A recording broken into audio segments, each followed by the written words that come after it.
distance d'engagement, c'est super compliqué en escrime. On n'a pas de repère. Et Joachim Meyer, il a fait comme beaucoup de créateurs d'arts martiaux ou beaucoup de personnes héritières d'arts martiaux. Eh ben, il s'est servi de son épée pour faire des repères. Chez Joachim Meyer, l'épée elle est divisée en 2 parties ou 4. Vous pouvez le voir sur le petit fascicule qui circule. Et ben, c'est ce que vous allez faire. On va faire un petit peu de scrapbooking. Donc, rapidement, vous allez diviser votre épée par un petit ruban bleu au milieu. En déchirant le scotch avec votre bouche, j'aurai donc le plaisir de pouvoir vous refiler vos mononucléoses respectives. Pardon ? 2. Au milieu, bien sûr.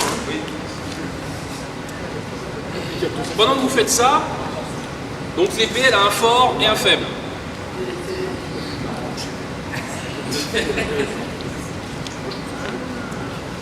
Un volontaire. Ah tiens, Simon, toujours.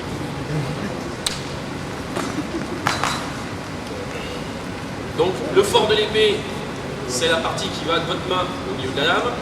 Le faible de l'épée, c'est la partie qui va du milieu de la lame jusqu'à la pointe. Pourquoi le fort et le faible? C'est pas compliqué. Si Simon frappe sur mon épée, sur le faible, j'ai pas de puissance. S'il frappe sur mon épée, sur le fort, j'ai de la puissance. Alors moi, ça me permet de mieux résister à ses attaques, ça me permet également de me servir de son épée. Par exemple, s'il m'attaque dessus, classique, je réceptionne comme ça, je ne vais pas faire. J'y arriverai pas. J'arriverai pas à manœuvrer son épée en force. Si jamais je veux gagner du pouvoir sur son épée, quand il frappe, je vais faire avec le fort, si possible sur son faible. C'est une vieille mécanique de l'escrime, toutes les épées sont pareilles, ça s'appelle un bras de levier. Hein. Et plus l'extrémité du point de pression est loin du merde, comment ça s'appelle? J'ai un trou, quelqu'un peut m'aider. Du pivot du levier, et ben, plus la force est grande. Ce qui fait que vous pouvez soulever de lourdes charges avec un bout de bois et un billot. Ceux qui ont déjà leurs petites épées divisées en 2, vous allez faire un petit exercice simple. Vous allez prendre votre épée d'une main, la deuxième, vous allez mettre là-dessus, et votre camarade, là vous attaquez à droite et à gauche. Vous allez d'abord mettre votre épée à droite, mettre votre épée à gauche, et vous allez essayer de frapper avec votre faible à vous, tout le temps, sans arrêt. Sauf que l'autre, il se déplace. C'est moins rigolo. Par exemple, on commence.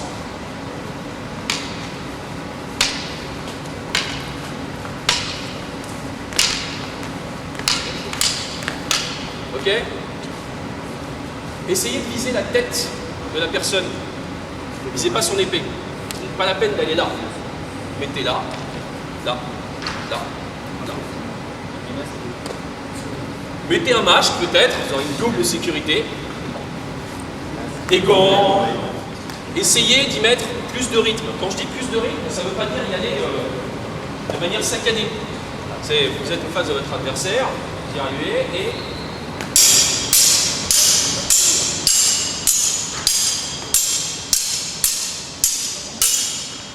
Ok? Si vous y allez en... C'est bien, mais vous allez toujours frapper avec la bonne partie de la lame dans ces conditions. Ok? La personne qui reçoit, elle dirige, c'est elle qui avance, c'est elle qui recule, et vous suivez. Vous suivez le déplacement, vous suivez le rythme. Donc vous avez un masque. Ok? Plus de rythme, plus de souffle. Pour essayer de voir si en avançant et en reculant à toute vitesse, quand vous ne dirigez rien du tout, vous arrivez quand même à frapper avec la bonne partie de la lame. C'est beaucoup moins facile. Donc la personne qui dirige, c'est celle qui reçoit. Il n'y a pas de risque. Elle reçoit, elle sait où le coup va tomber, ne soyez pas d'avoir d'accident. Et vous frappez quand la cible se présente. On va mettre une petite touche en plus à cet exercice. C'est-à-dire que vous allez recevoir le coup maintenant. Et vous allez essayer de le recevoir sur le fort de la lame. Donc vous allez changer de manière de réception. Et au lieu de réceptionner comme ça, vous allez réceptionner garde du bœuf. C'est vous qui donnez le rythme. Je vais venir pour l'instant. Sauf qu'au lieu d'annoncer comme ça, vous annoncez comme ça. Ok? Allez-y un peu moins vite, parce que c'est un peu moins évident au garde du bœuf. Mais l'idée est de vous protéger de cette manière-là. Essayez de toujours recevoir sur le fort. Là, c'est pas votre distance qui va jouer, c'est la position de vos bras. Vous êtes comme ça, c'est vos mains qui vont prendre. Vous êtes comme ça, c'est votre faible qui va prendre. Ok? Allez-y, essayez. Et vos deux parties que vous avez délimitées tout à l'heure, vous allez les rediviser en deux. Pourquoi les rediviser en deux? Eh bien, c'est là qu'il explique à quoi servent les parties de l'épée. Les parties de l'épée qui sont ici, en amont, elles vont vous servir à avoir un repère pour quitter le fer de l'adversaire. Ça paraît assez logique. Si vous engagez et que vous vous retrouvez croisé ici, il vaut mieux pas quitter le fer de l'adversaire. C'est une très mauvaise idée. Parce que si vous quittez le fer de l'adversaire, vous vous prenez dans la courge. Par contre, si jamais l'adversaire part loin de lui, que vous frappez volontairement pour le forcer à agir, à longue distance, vous pouvez vous le permettre. Parce que la distance n'est pas la même, la menace de l'adversaire n'est pas la même. Ça vous permet également de bosser des manœuvres différentes, même sur un lien. Par exemple, si on lit les fers, ici, il y a une menace, il y a une pression. Mais si Jean-Rémy donne son coup, je ne vais pas forcément résister en force. Là, je peux faire ça. Je ne vais pas tenter de le faire ici. C'est vraiment un repère sur la lame qu'il utilise. Ça sert à travailler quel type de manœuvre vous allez faire. C'est marqué dans le joli papier que je vous ai donné. Avec le fort, on fait tel type de choses. Avec le faible, on fait tel autre type de choses. Donc on va continuer sur l'exercice qu'on faisait et on va mettre deux petites variations. La première, c'est toujours la personne qui reçoit, qui dirige la distance et les côtés, mais elle reçoit soit avec le fort, soit avec le faible. À son choix. C'est-à-dire qu'elle peut décider de recevoir le coup comme ça, en bœuf, elle peut décider de recevoir le coup comme ça. Vous faites comme vous voulez, continuez, et puis au moment où la personne qui reçoit l'a décidé, elle va faire une manœuvre. Si elle reçoit avec le fort, elle avance et elle menace d'un estoc. Si elle reçoit avec le faible, elle passe de l'autre côté et elle frappe à la tête. Essayez de ne pas le faire du premier coup. Essayez de faire un flow drill. Donc, ça attaque, tac, tac, tac. Raté. Et vous recommencez. Ok? Cette partie-là, c'est un repère. C'est ce avec quoi vous allez cogner l'adversaire. C'est votre distance de frappe. Soyez jamais plus près que ça. Si vous cherchez à frapper l'adversaire, de votre cible, de ce que vous visez. Ça ne sert à rien d'être plus près. Cette partie-là, elle va vous servir éventuellement sur un croisement à quitter le fer adverse. Parce que vous avez très très peu de gestes à faire. Vous avez juste là, j'ai juste à tirer. Et à avancer. Ou faire ça. Je peux très facilement quitter son fer. Ça vous permet de rester au fer. C'est-à-dire de coller au cul et de commencer à forcer son épée à faire des trucs. Et ici, vous luttez. Si jamais l'adversaire vous frappe et vous vous retrouvez ici, vous commencez à lutter et vous vous rapprochez. Parce que soit il y a la bonne distance de frappe, et sa lame elle va bouger très vite, ce que je vous ai montré tout à l'heure, soit il commence à coller aussi et il va chercher à faire des trucs un peu plus percutants. Donc frappez, quittez le fer, restez au fer, luttez. C'est assez simple à retenir. Vous essayez une nouvelle série en essayant de bosser avec ces 4 parties.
C'est bien mignon les coups de bûcheron.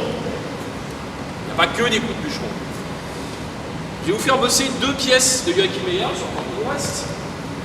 La première, c'est une histoire de feinte. Vous avez le texte dans votre petit fascicule que je mettrai sur internet pour des gens qui n'ont pas eu. On va la bosser sectionnée, la première.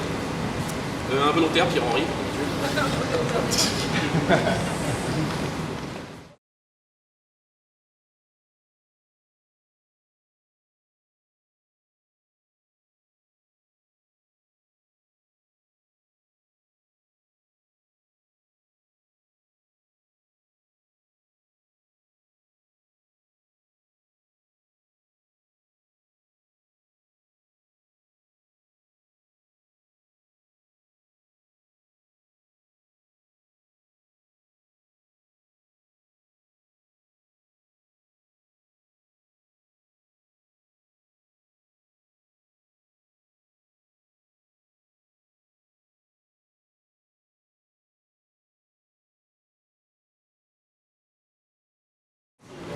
Le texte dit en gros, quand vous vous approchez de l'adversaire et que vous vous rendez compte qu'il ne va pas vous cogner, croisez vos mains, la main droite au-dessus de la main gauche, pour faire comme si vous alliez donner un estoc. Comme si. Réaction de l'adversaire. Et vous donnez un coup faux tranchant sur son oreille gauche. Pour l'instant, vous ne faites que ça. Vous travaillez une approche. Quand vous arrivez à distance de l'adversaire, une distance de frappe, comme on a dit, et que vous vous rendez compte qu'il ne cogne pas, c'est la distance qui va déclencher votre action. D'accord? Essayez de faire en sorte que les lames se rencontrent le moins possible. Lentement, vous arrivez, vous êtes en garde du poids, en garde du jour, okay. Pied gauche devant, pied droit devant. On essaye. Qu'est-ce qu'il fait? Parce qu'il a perdu un temps d'action. Donc vous, qu'est-ce que vous faites? Eh bien, le texte dit menacez-le d'un coup de travers sur son ouverture basse droite. Donc vous repartez dans l'autre sens, sauf que vous frappez par-dessous. Il vient parer. Par-dessus. Il revient défendre. Et là, vous lui collez son taquet. Pour l'instant, on va faire cette version-là simple. Donc, vous vous approchez, il ne fait rien. Je croise mes bras, il se défend. Il se défend, il se défend. Là, attention, on passe par-dessus.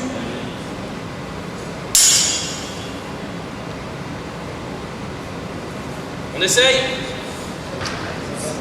Je menace d'un estoc, il vient se défendre. Je frappe ici, il se défend. Je frappe en dessous. J'en ai vu certains qui faisaient des hélicoptères, des enseignements de Sver Show. Non, on frappe en dessous. Là, on n'en fait pas un, on fait un par-dessus. La dernière frappe, en théorie, c'est une frappe par-dessous au niveau des bras. Sauf que les avant-bras, ils mangent souvent. Tout le monde n'a pas de protection aux avant-bras ou aux coudes. Donc faites attention, si jamais vous voulez la faire en reproduisant ce que j'ai marqué sur le papier. La première pièce est rigolote. Vous avez pu voir que rester à distance de frappe correcte une fois ça va, deux fois ça va, trois fois ça va. Quand vous tournoyez autour de l'adversaire en donnant des frappes par-dessous, par-dessus, en passant par-dessus son épée, par-dessus son épée, c'est beaucoup moins facile d'être à distance de frappe. La deuxième, elle est un petit peu plus rigolote. C'est une grosse pièce de bœuf.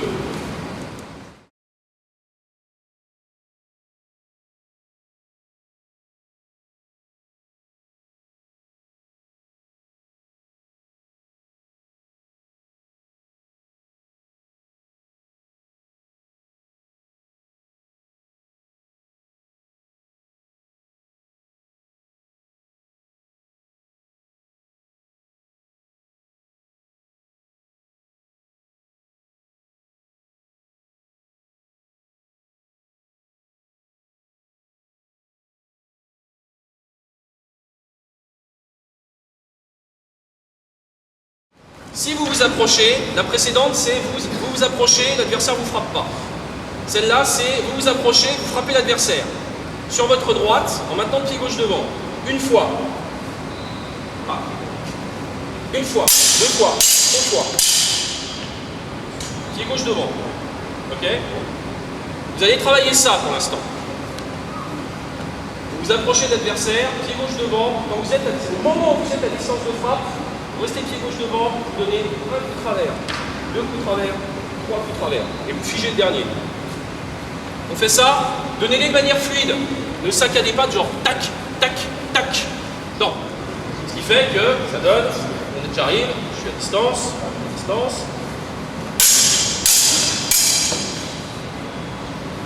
C'est pour ça que le pied gauche est devant.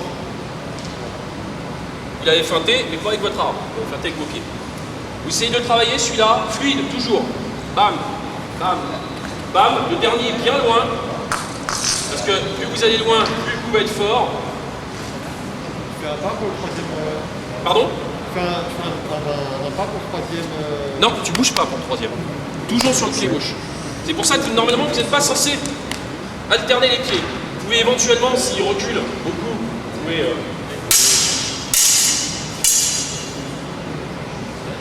Et c'est votre pied gauche qui reste devant. Ici, donc. 1, 2, 3, clac, clac. Et là, vous avancez le pied droit. Vous essayez de faire ces deux frappes supplémentaires, toujours en restant à distance. Vous voyez bien que si jamais vous êtes trop près, vous n'y arriverez pas. Vous serez là. Donc vous restez, la dernière frappe, vous essayez d'être vraiment à distance de frappe de ses bras. Le texte dit, pensez à bien relever les quillons au-dessus de la tête quand vous frappez. Vous terminez ici. On essaye 2 fois, 3 fois, pardon. Je marche, vous refrappez son bras par-dessous. Là, le texte ne dit rien, donc peut-être que le bras est touché, peut-être que le bras n'est pas touché. Vous réenchaînez un coup de travers et vous reculez en garde. C'est important, hein. Il dit vraiment, vous reculez et vous tenez en garde pour éviter qu'il revienne si vous n'avez rien touché. Ça fait un peu moulinex sur l'idée, mais c'est super important ces jeux avec les meilleurs. Il maîtrise la distance quand il avance, il maîtrise la distance quand il recule. Le combat ne se termine pas quand il a fini, quand il a donné son dernier coup. Le combat se termine quand il est là. Ça fait penser à la convention? Non, absolument pas. Donc vous essayez, après votre première frappe en diagonale, vous avez cherché à atteindre, vous frappez en diagonale par-dessous pour essayer d'atteindre le bras. Vous frappez tout de suite de l'autre côté pour toucher son oreille et vous reculez en garde. Et normalement, vous devriez être hors distance. Vous n'êtes pas hors distance, vous êtes beaucoup trop près sur toutes vos autres frappes. On essaye, et ça des exercices, on ne peut pas appeler ça des exemples de combat. C'est des choses qui sont censées faire travailler éventuellement des points de détail, des placements. Vous l'avez assez bien vu, là l'objectif c'est de rester à distance, c'est de travailler l'endurance, c'est de travailler l'impact des frappes sur la durée, mais c'est pas un combat. C'est évidemment pas un combat. Si jamais j'attaque Pierre-Henri d'un coup de travers, même un escrimeur basique, il va se faire avoir une fois, il va se faire avoir 2 fois, la 3e fois il va faire autre chose. Là, au minimum, essayez de vous bloquer. Il ne va pas vous laisser mouliner dans le vide comme un con. Cela dit, ça existe. Joachim Meyer, on a de la chance, dans son traité, il nous donne quelquefois des exemples de combattants qu'on peut rencontrer sur le champ. Et par exemple, il donne, si jamais un jour tu rencontres un combattant au bâton qui fait ça. Ça existe. Sur des compétitions d'escrime au XVIe siècle, vous pouvez tomber sur des débiles qui arrivent et qui font. J'aime autant vous dire que c'est particulièrement pénible.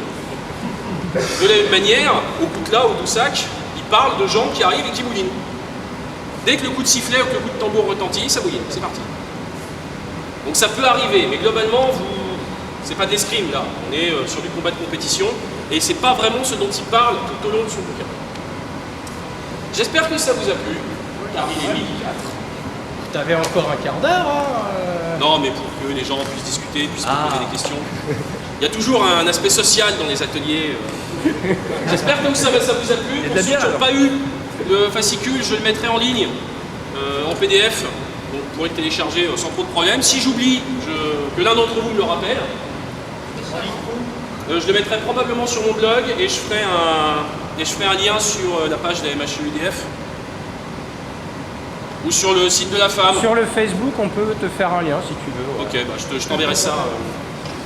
Donc voilà, si vous avez des questions, n'hésitez pas. Vous avez le petit fascicule. Et n'oubliez pas le scotch, c'est super pratique.